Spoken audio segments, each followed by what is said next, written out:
Hi, and welcome back to Bounce Forward with me, Tiff. I'd like to acknowledge the traditional custodians of the land on which I'm recording this podcast, the Wurundjeri people of the Kulin Nation.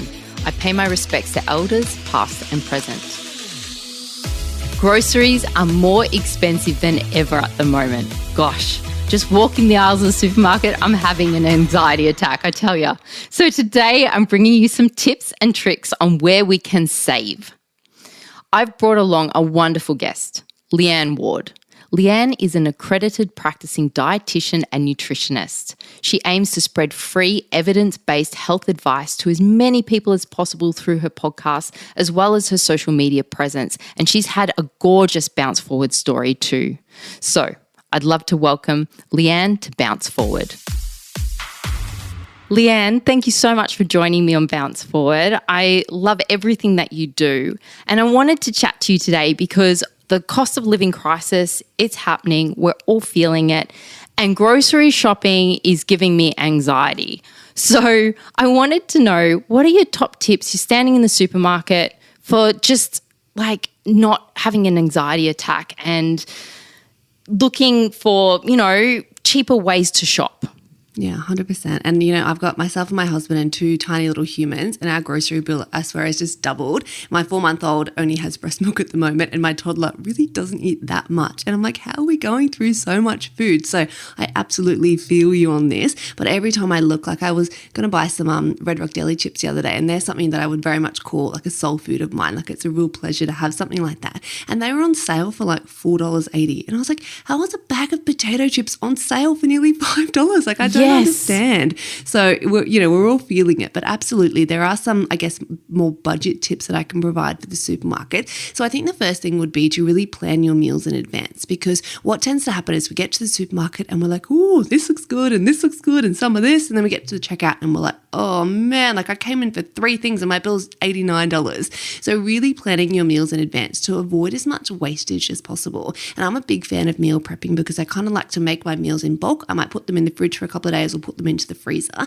And that way I know that everything I buy is being used. There's nothing worse than at the end of, the week when you're about to go do a new grocery shop, you find some like soggy spinach at the back of the fridge and you're like, let's be honest, spinach is like $4 or $5 anyway. So you don't want to be wasting that if you're going to buy it and it's so nutritious. So trying to plan ahead with meals and snacks is probably my number one budget tip.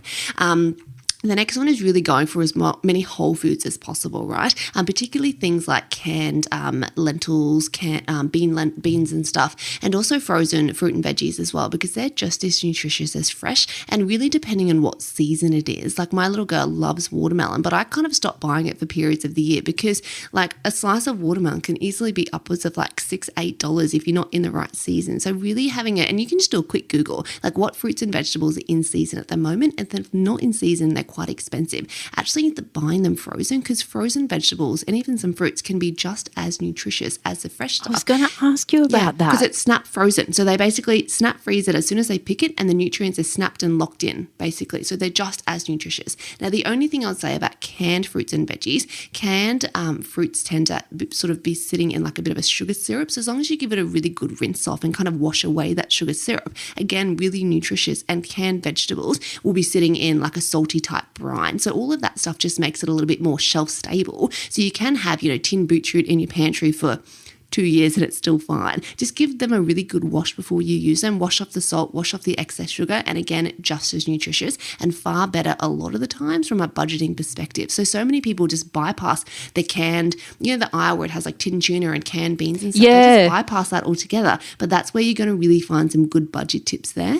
And then probably my last one is around meat. Obviously, a lot of people would have realized the cost of meat rising. So just doing some really smart like budget hacks where you're not having meat in every single meal. So there's a bit of a trend that has been for a few years now, like meatless Monday. So trying to give your family like a really nice vegetarian meal once or twice a week, making sure you try to get a little bit of protein in that meal still, whether that's from a bit of dairy, whether that's from legumes, whether you're using an alternative source like, like textured vegetable protein or something like that, because that can still be quite nutritious as well. So try trying to aim for a couple of vegetarian-based meals a week can be smart too, because as I said, meat is quite expensive as well.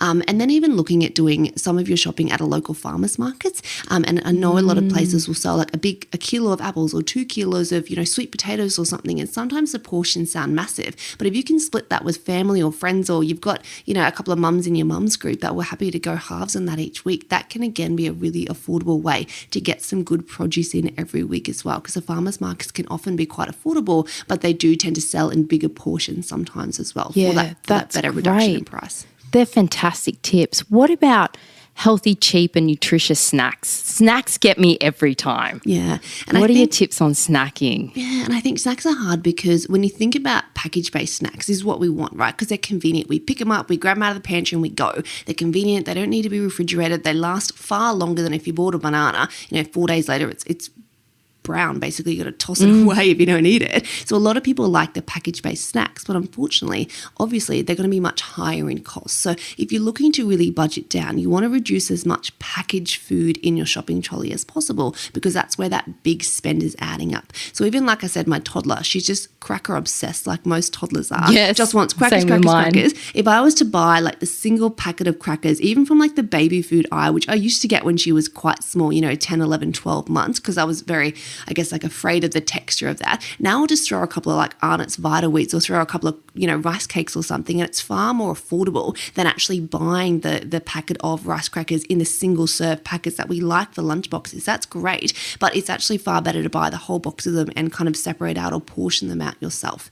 So be smart with tips like that, where the more single packeting serves, although great from like a portion size perspective, it can actually cost a lot more as well. So buying bigger, servings of things and taking them into portions yourself at home, putting them into little snack block bags yourself, or putting them into other kind of single serve containers can be a little bit better from a budgeting perspective as well.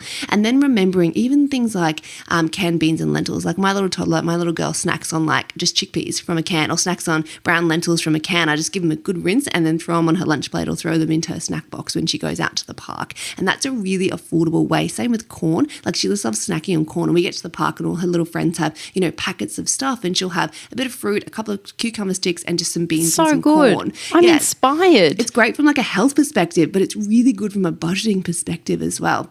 And I'm a massive budgeter. Like I cannot go past a sale, hands down. And the last thing I do is I kind of get the catalogs. I don't like junk mail because no one likes junk mail, let's be honest. But I go online, I Google the Coles catalog, the Woolworths catalog, and I look for things that are half price. And then I stock up on that, particularly things that last a really long time. Like wholemeal flour, I use quite a lot because I make little like blueberry muffins, my toddlers some savory muffins. So I'll stock up on that if it's half price. I'll stock up on, the type of extra virgin olive oil that I love when it's half price, because that kind of stuff lasts a really long time. When tuna's half price, I'll buy quite a few of them. Tomato passata, that sort of thing. My favorite brand of high fiber pasta, half price, I'll get 4 of them and just stick them in the pantry.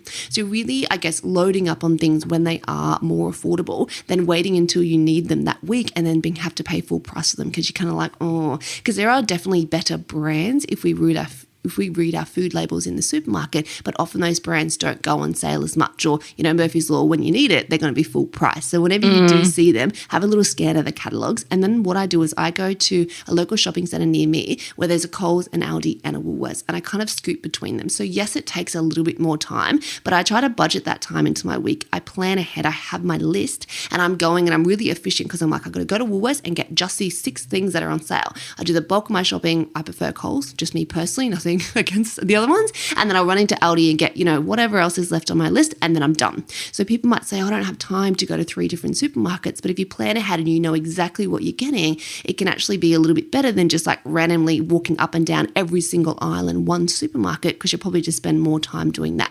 So I can save more and I can be a little bit more efficient by planning ahead and checking out what things are on sale each week. Yeah, that's excellent. And now you mentioned food prepping. What are your best food prepping tips? Because everyone's so busy and, it gets to food prep and people go, oh, no, I'll just order Uber Eats and then that's expensive, and we really must food prep. What are your top tips for food prepping? 100%. And I always do it on the weekend and I make it a priority. And what I say to my clients, and they say to me, oh, I don't want to, it's the weekend, like I deserve to relax. And I'm like, I get that. I fully get that. But at the same time, your future self on Thursday night when you're exhausted after a long week, you've finished work, that you've got through witching hour, you wrestled your kids into bed and you flop down on the couch, your future Thursday night self is going to be so grateful that you meal prepped on Saturday or Sunday before rather than not doing it. So what I say is think about your future self for one. That'll give you the motivation to do it.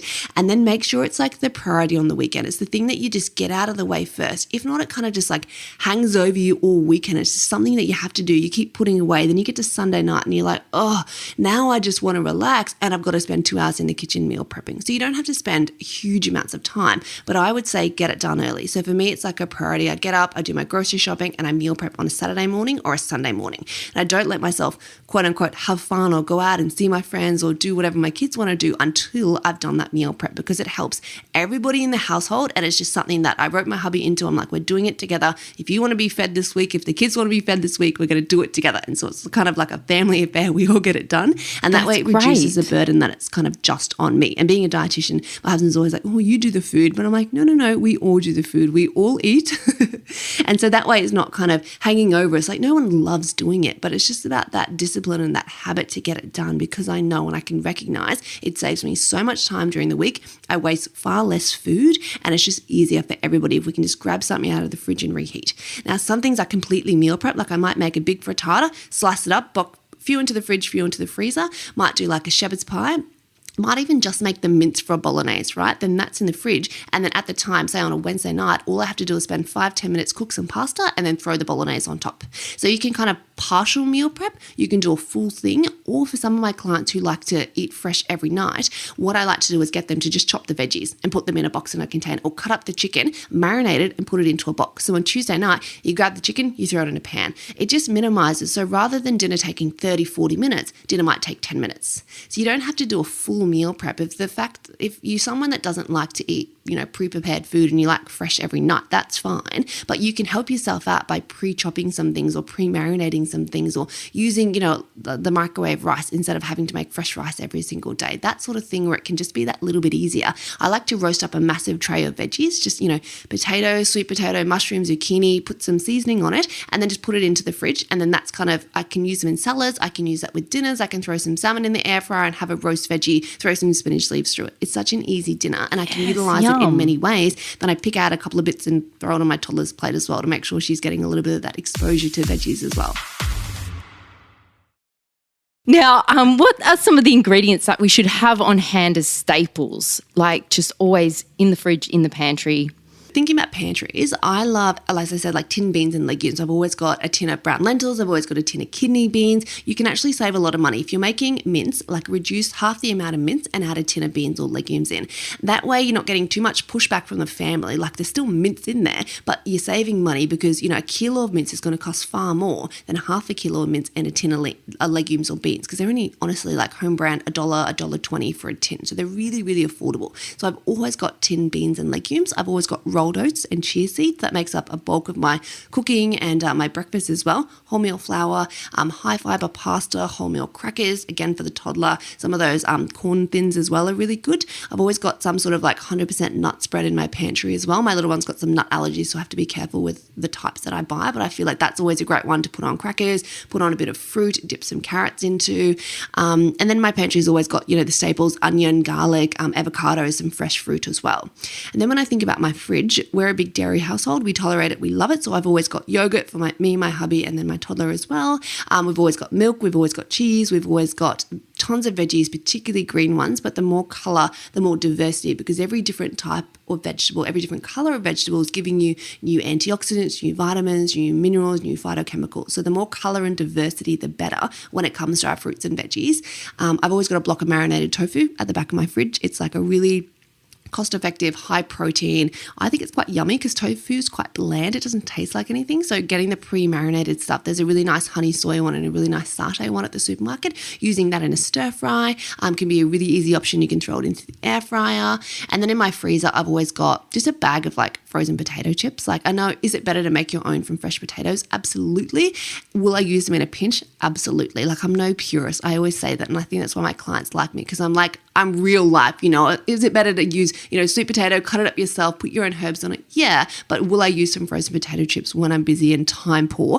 100%, because it's far better than me ordering Uber Eats, and it's going to be far more cost effective. So a bag of frozen potato chips. We've always got frozen berries in the freezer, and I've always got bread in the freezer as well. So me and my family never go through a whole loaf. Whatever doesn't get used in a day or two goes straight into the freezer, and then we just use it as toast for breakfast if we need it. That's great. That's great. Oh, you're full of such fantastic tips. Now, let's talk gut health. Why is it so important? It's so important because the gut itself is its own brain. And that might sound crazy, but I always say that true health starts in your gut, because gut health isn't just linked to how many times you go to the bathroom. Like clients always say to me, oh, I poop once a day. It's fine. My gut health is fine. But for a lot of us, it's not fine, or it's not optimized. Just because you're going to the bathroom regularly doesn't necessarily mean that your digestion is optimized, because your gut health has links to, yes, digestion, but also immunity, mood, mental health, and even your risk of developing autoimmune conditions long term. So I always say that true health starts in your gut. And just because you're not symptomatic doesn't necessarily mean that your gut is out of whack. Now, a lot of people listening to this might think, oh, well, I need to go get my gut tested, or I need to go get a blood test. The funny thing is about blood tests and getting your gut tested, a lot of those things don't have the research and science behind them. So I wouldn't go and spend your money just yet. The science isn't quite there to have your gut then microbiome tested and then personalized nutrition. We're not there quite yet, but the best thing your listeners can do in terms of improving their gut health, which is in turn going to improve their mood, their immunity, their mental health, their risk of developing autoimmune conditions long term, the best thing we can do is eat as many whole foods as possible, limiting things like alcohol and overly, processed foods, the biscuits, the cakes, the fried food, that sort of thing, but also diversity. Too many of us, particularly busy mums, get into the trap where we eat the same thing every day. It's busy, yes, it's easy, it works, yes. we like it.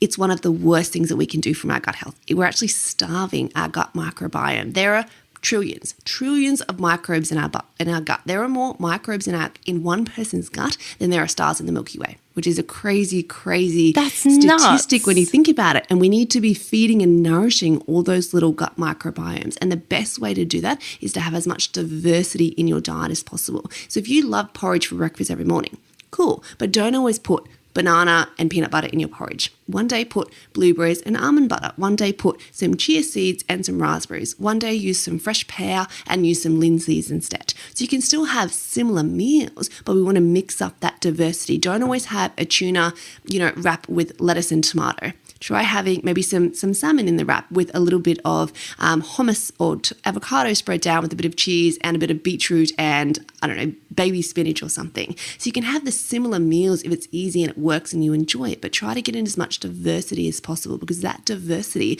is feeding your gut bugs, which in turn is promoting a better gut microbiome, which is in turn positively influencing your own health.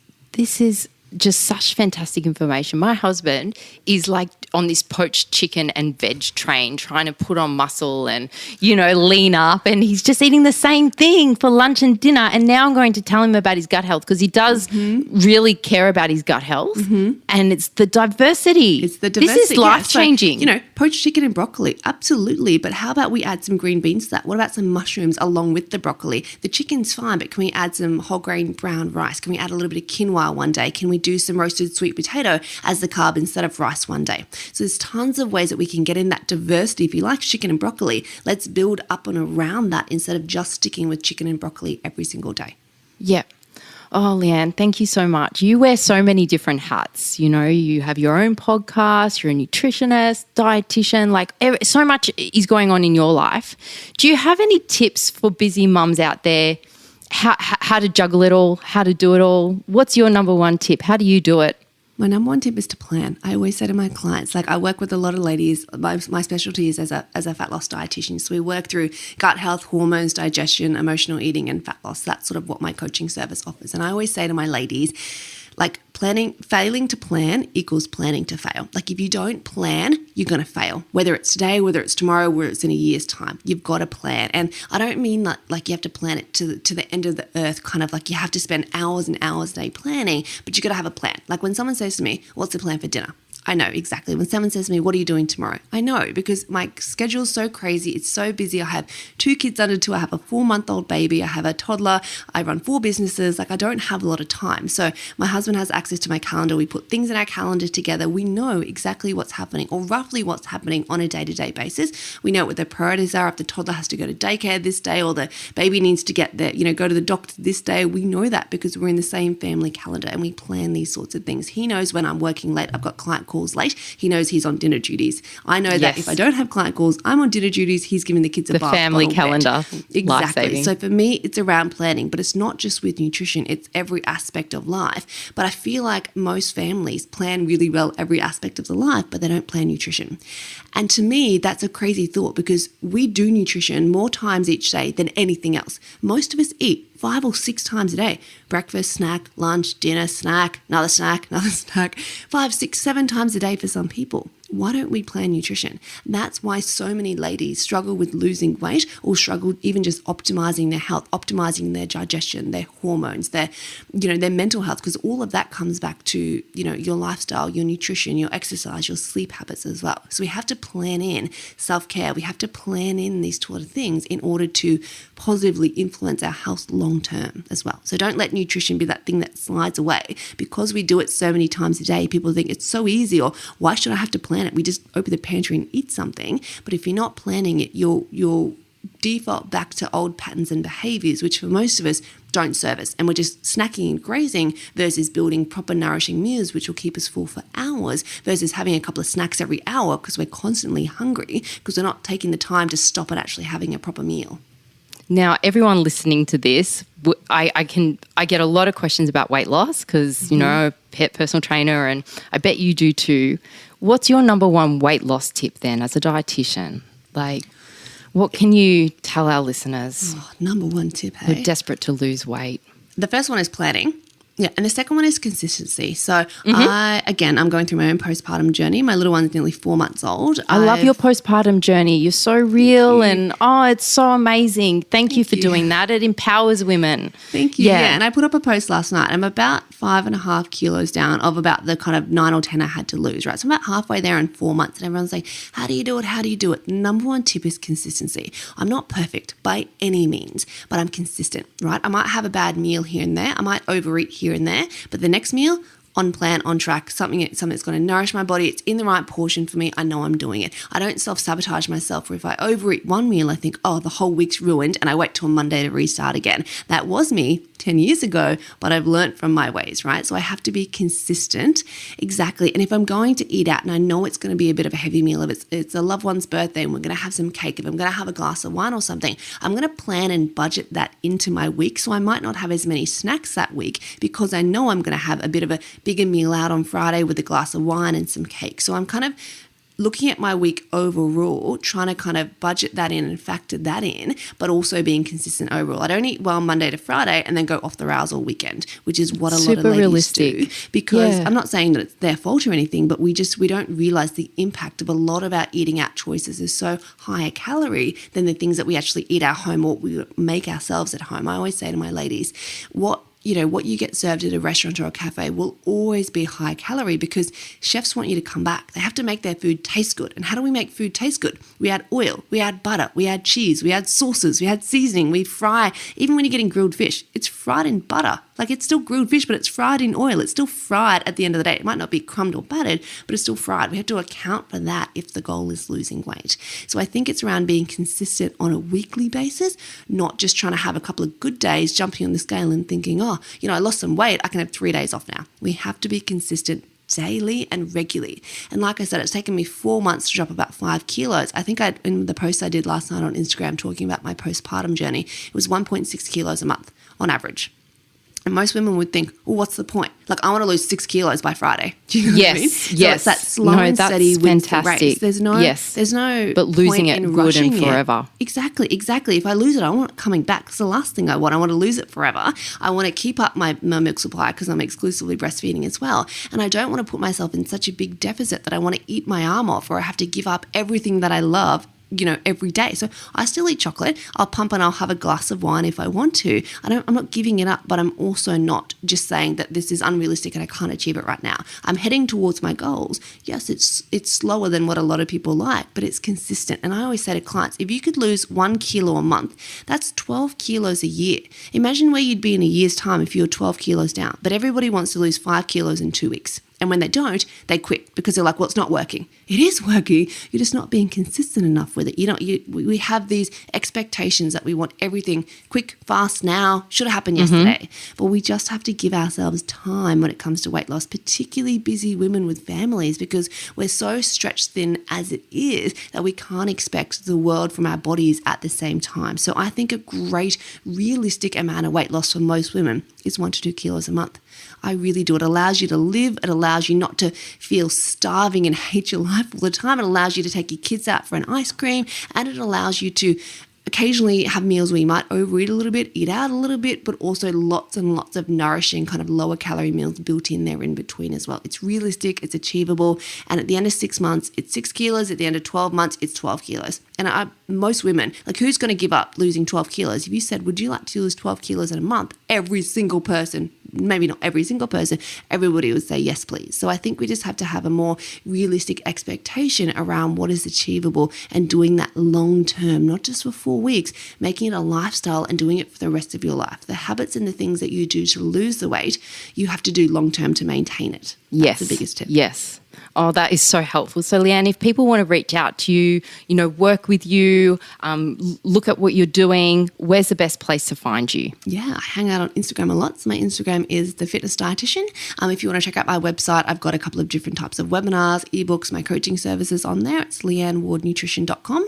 And I and one of my dietitian colleagues, Susie, we run Australia's top nutrition podcast. It's called the Nutrition Couch Podcast. We drop 2 episodes a week. You're welcome to tune in. It's completely free to listen to. And I've also got my other podcast, which is more of an interview style podcast where I interview experts from around the world around the topics of weight loss, gut health, and emotional eating. That's what we need in our lives. Yeah, that's the Leanne Ward Nutrition podcast as well. And again, that's completely free to listen to. So I'd start with the podcasts. They're easy. You can do them while you're driving, while you're out for a walk, and you can just learn so much free information these days from podcasts. It's amazing. Yeah.